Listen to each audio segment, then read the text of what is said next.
On va calculer le centre de gravité d'une pièce qui fait comme ceci. Voilà.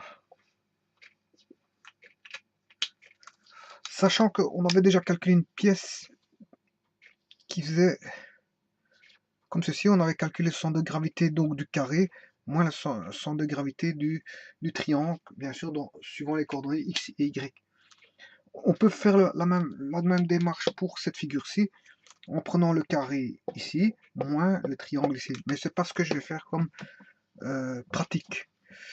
Je pratiquais autrement. Donc, avant ça, plaçons nos axes x et y. Et on va intuitivement, pas intuitivement, mais plutôt à l'aide d'outils mathématiques de dessin, c'est-à-dire de transformation du plan, voir où se trouve déjà le centre de gravité. On voit bien qu'ici, le centre de gravité va se trouver ici, suivant x. Donc, bien sûr, ici, les codes, c'est A et A ici et A demi ici. Voilà. Donc, centre de gravité, IG va se trouver en A demi. On le voit tout de suite, hein, parce qu'il y a un axe de symétrie orthogonale ou axe de symétrie, un axe de symétrie axiale, que je vais appeler delta ici, hein, qui applique le triangle de gauche sur le triangle de droite. Donc, voilà. Donc, IG va se trouver en A demi. Intuitivement, on peut le voir via les axes de symétrie. Et Y va se situer en A sur 3. Pourquoi? Parce que on a vu que le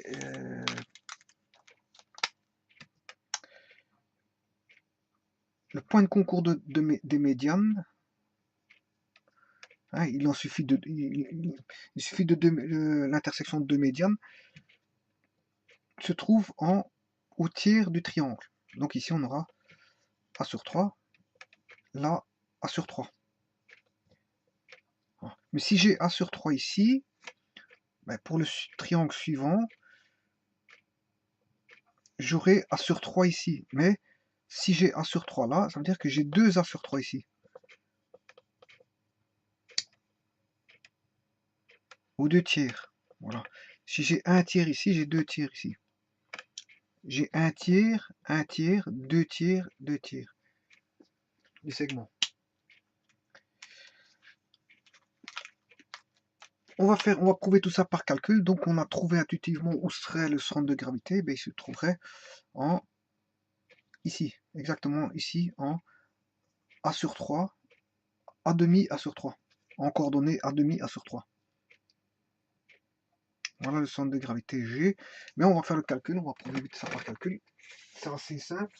Sachant que la surface S1 c'est celle-ci, la surface S2 c'est celle-là. S1 égale S2. C'est base fois hauteur, la base A demi, la hauteur elle vaut A fois 1 demi. Ce qui fait A carré sur 4. Et que S1 plus S2 est égal à 2S1 est égal à 2S2 est égal à A carré sur 4 fois 2.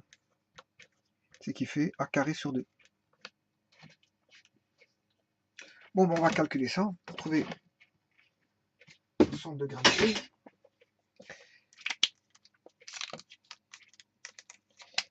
XG est égal à somme des XI SI sur la somme des SI. YG est égal à somme des YI SI sur la somme des SI. Bon, la somme des SI, on connaît puisqu'on vient de voir que c'est A carré sur 2. A carré sur 2. Somme des XI, le premier, en X ici, on a A sur 3. On est à A sur 3 fois sa surface qui vaut A carré sur 4. Donc, A sur 3 fois A carré sur 4, plus, il faut rajouter centre de gravité qui est ici A demi plus 2A sur 3. On est en A demi ici plus 2A, 2 tiers de A, 2 tiers de A demi. Ouais. Donc c'est A demi plus 2 tiers de A demi. Donc c'est A demi plus 2 tiers de A demi.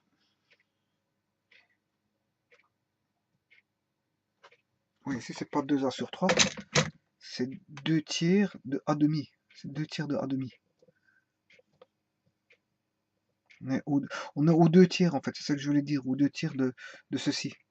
Et ça, on a 2 tiers et 1 tiers, mais c'est 2 tiers de A demi. Hein. Voilà. Donc 2 tiers de A demi fois la surface qui vaut A carré sur 4. Et en YG, on a A sur 3 fois A carré sur 4. Plus Y il est en A sur 3 fois A carré sur 4.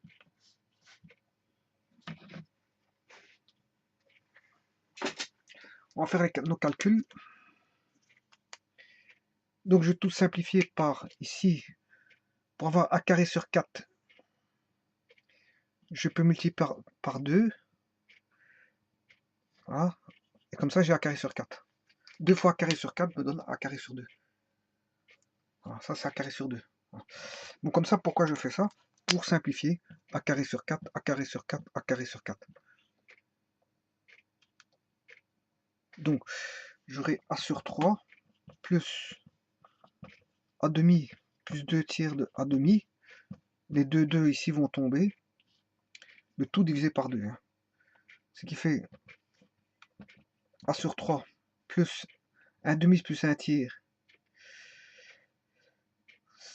Ce qui fait en sixième 3 plus 2, ça fait 5A sur 6. Le tout sur 2, ce qui fait 6A sur 6. Le tout sur 2, ce qui fait A demi. Et c'est bien ce qu'on avait trouvé par symétrie. XG vaut bien 1 demi. On l'avait trouvé. Maintenant, YG était situé sur le même. En Y, le centre de gravité était situé sur une même ligne. Ils ont tous les deux le même centre de gravité, donc il n'y aura pas de déplacement du centre de gravité. Mais il va rester en A sur 3. Parce qu'ils ont tous les deux le centre de gravité situé en A sur 3. Bon, on va calculer ça. Je fais un petit peu la même astuce. Je fais x2 pour avoir A carré sur 4. Comme ça, je peux simplifier A carré sur 4, A carré sur 4, A carré sur 4.